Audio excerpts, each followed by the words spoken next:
Muchísimas gracias por seguir en sintonía. Arrancando la semana vamos a hablar de economía, un tema que definitivamente nos impacta a todos en nuestra sociedad, y si pasa algo también fuera de nuestro territorio nacional, de igual modo pues no puede afectar. De eso estaremos conversando con el ministro de Economía, Planificación y Desarrollo, Miguel Seara Hatton, que se encuentra con nosotros.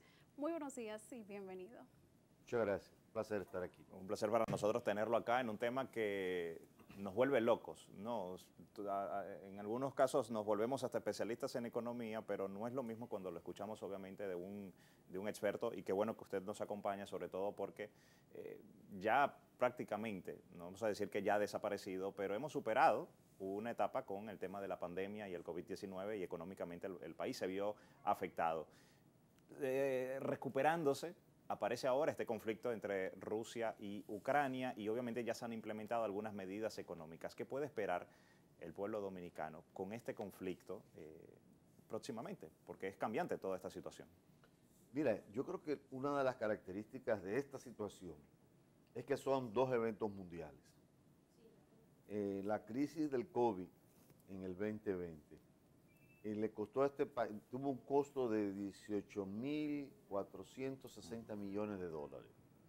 La economía se cayó en 6.7% del PIB, cayó el PIB, el déficit del gobierno subió a 7.9% del PIB, pero eso no solamente fue en la República Dominicana, sino que según el Banco Mundial es la peor crisis en 121 años, porque afectó casi al 90% de todos los países del mundo. La tasa de crecimiento de ese 90% de los países del mundo fue negativa.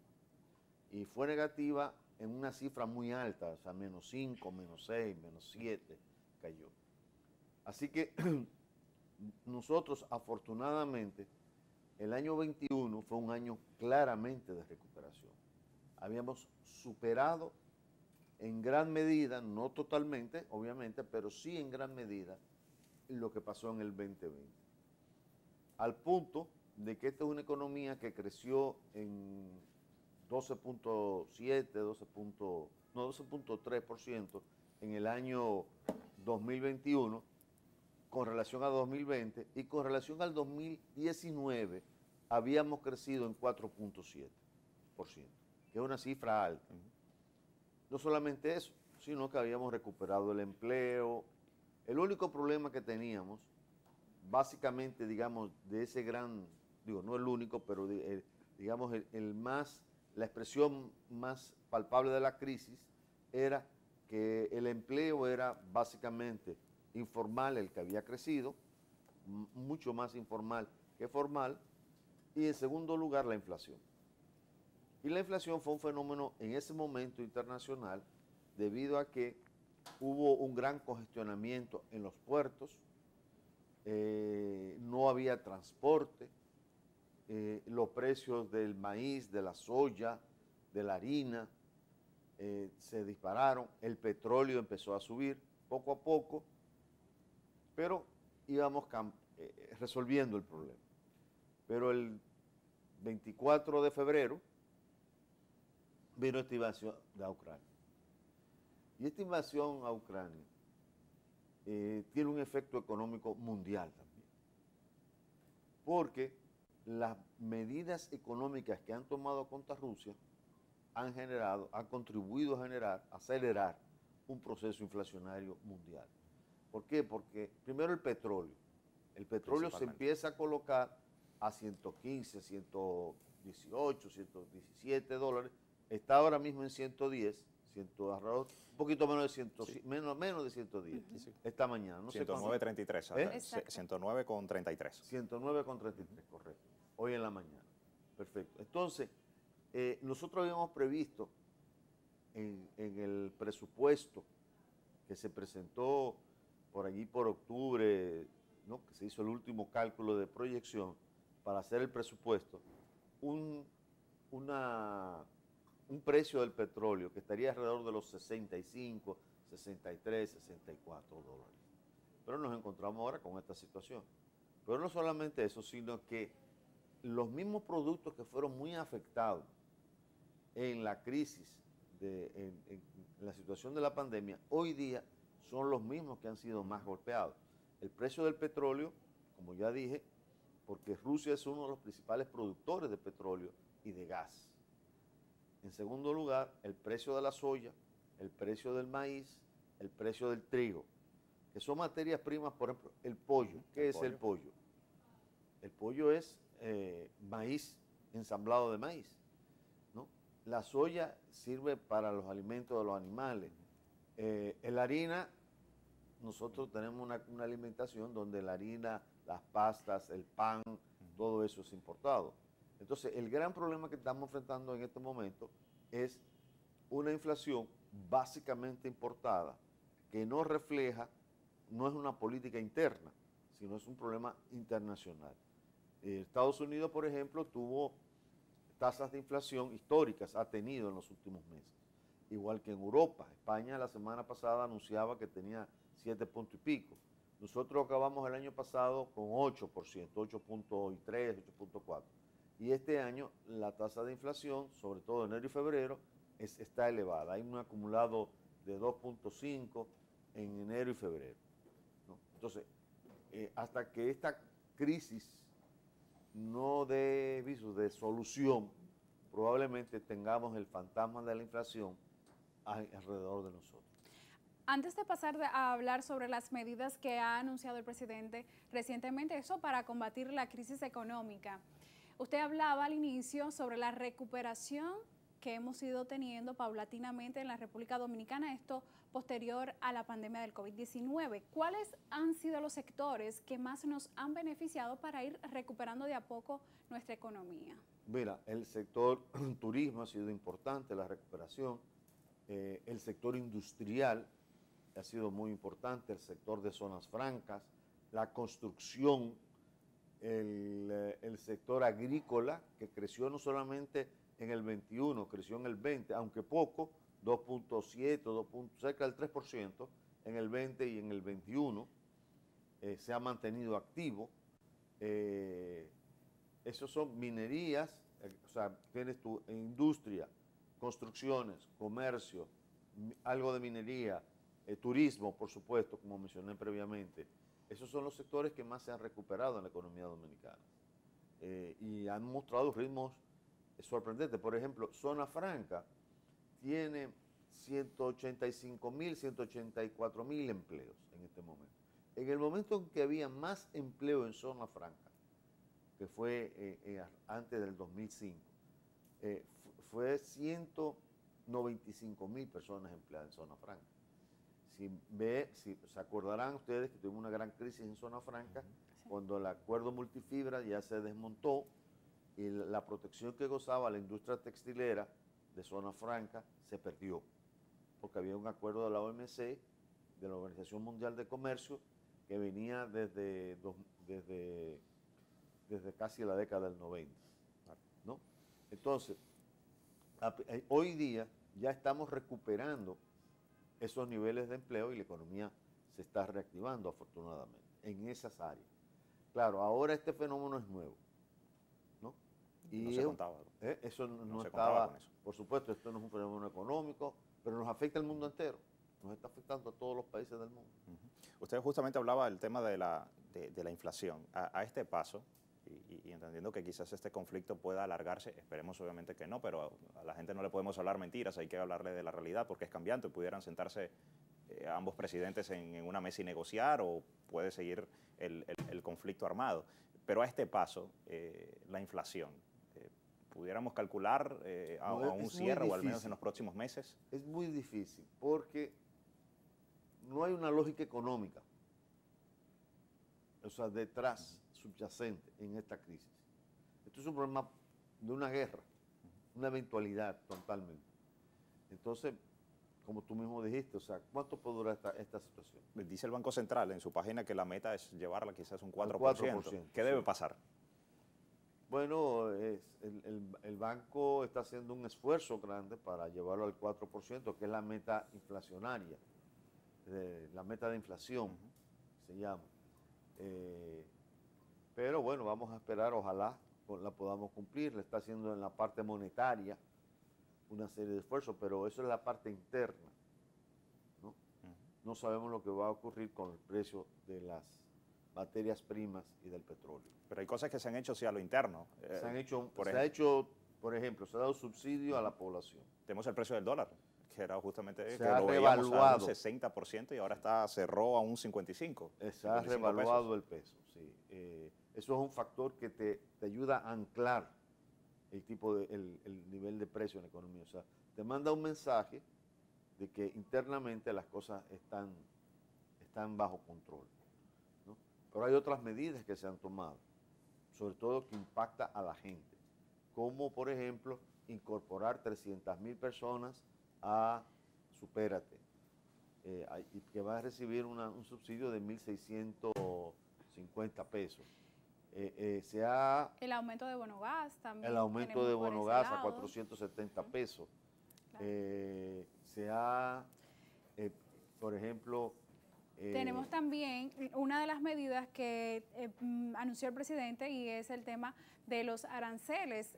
Los aranceles son muy importantes. ¿Qué tan efectivas van a ser estas medidas? Nosotros tenemos un acuerdo de libre comercio con los Estados Unidos y muchos de esos productos con los Estados Unidos no tienen el arancel cero. Pero hay con otros países del mundo que son productores de ese tipo de bien agrícola, de consumo, de materia prima, cuyos precios están más bajos que en los Estados Unidos. Pero esos productos tenían que pagar arancel. Nosotros lo traemos de los Estados Unidos, ¿no? Entonces lo que estamos haciendo es extender esa no pagar arancel, esa situación de que no paguen arancel, porque tenemos conocimiento de que algunos países, algunos de esos productos tienen un precio menor que en los Estados Unidos.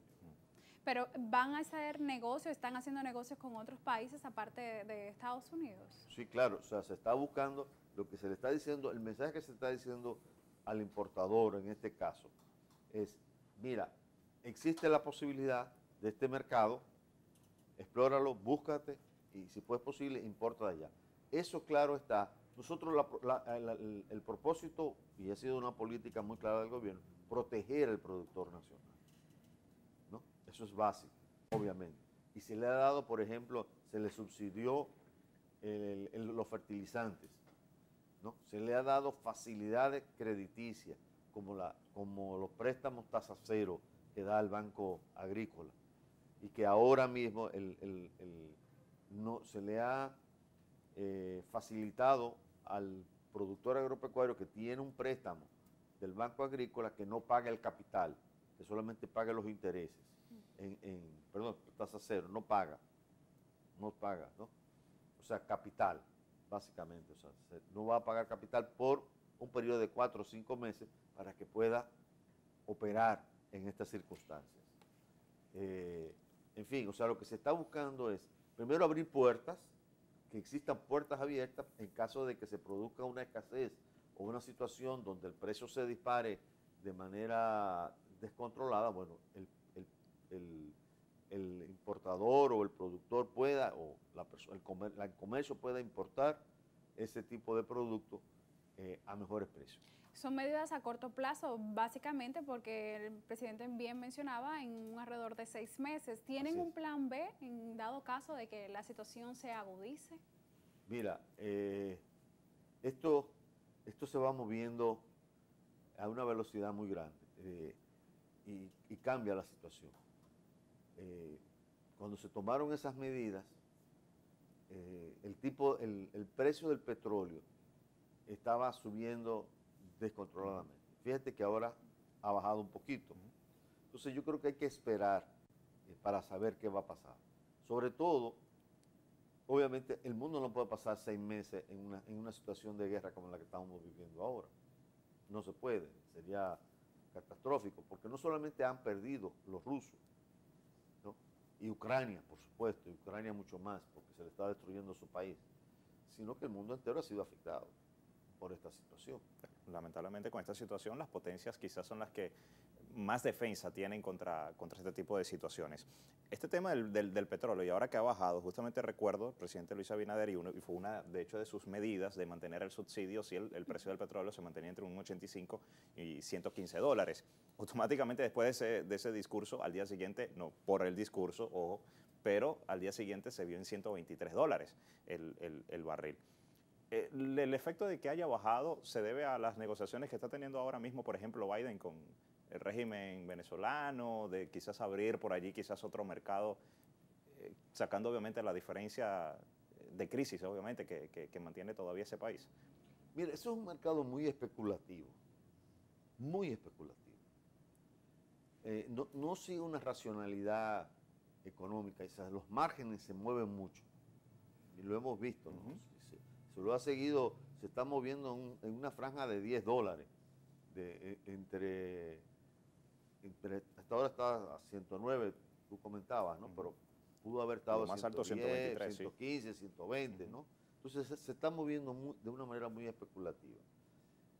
Es difícil de decir cuál es la causa de estos movimientos. Cualquier cosa, el hecho de que Irán puede decir, bueno, puedo vender, Venezuela puede vender petróleo,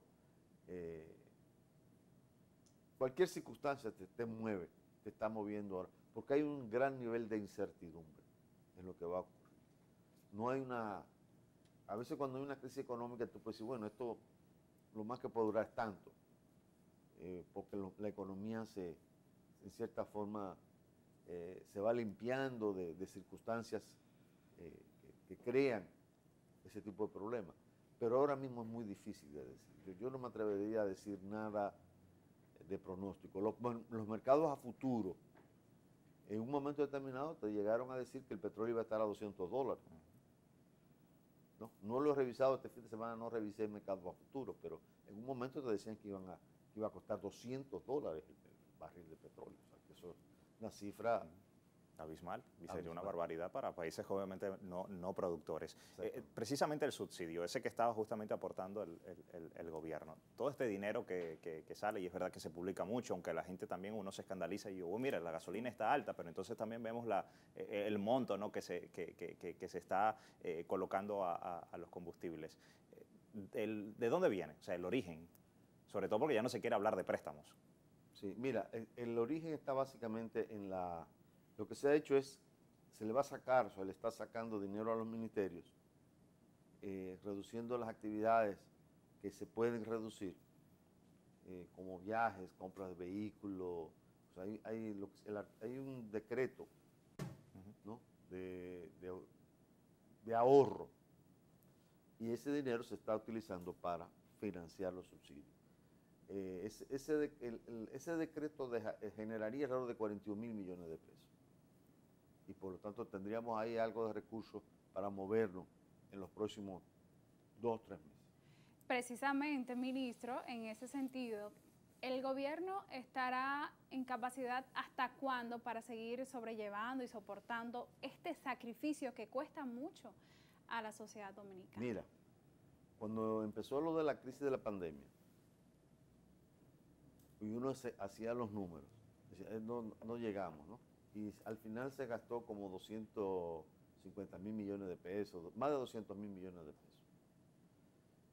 200.000 millones de pesos ahora mismo sería como más del 2.3, 2.4% del PIB. Es decir que la capacidad de respuesta existe. Si lo tuvimos en la pandemia, lo vamos a tener ahora, ¿no? Probablemente en algún momento habrá que pensar en endeudamiento. Si esto sigue, porque esto, al no ser un problema de nosotros, el mundo entero está sometido a esta presión y el mundo entero está subsidiando el maíz, está subsidiando el trigo, está subsidiando el consumo de la materia prima y el petróleo y el gas y los fletes. El mundo entero lo está financiando y lo está subsidiando. Entonces, tiene que haber una flexibilización a nivel mundial porque esto nos está afectando a todos. Difícilmente hay un país en el mundo que, bueno, los que no necesiten petróleo, los que estén produciendo petróleo, eso está riéndose y disfrutando la situación.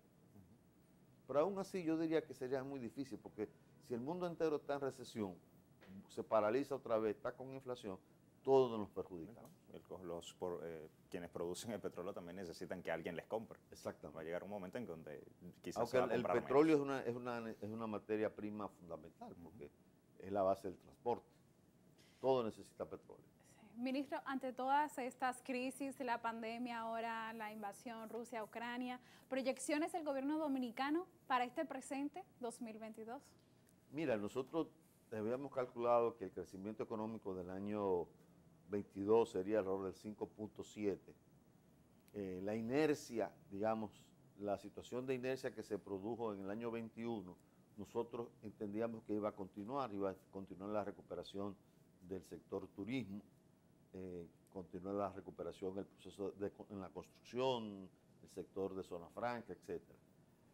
Hasta ahora, la economía en el mes de febrero ha respondido bastante bien. Esperemos el mes de marzo, a ver cómo se va a comportar. Probablemente haya que revisar la proyección, pero esperemos. Yo creo que es demasiado pronto. Estamos hablando de que todo esto empezó el 24 de febrero y que estamos hoy.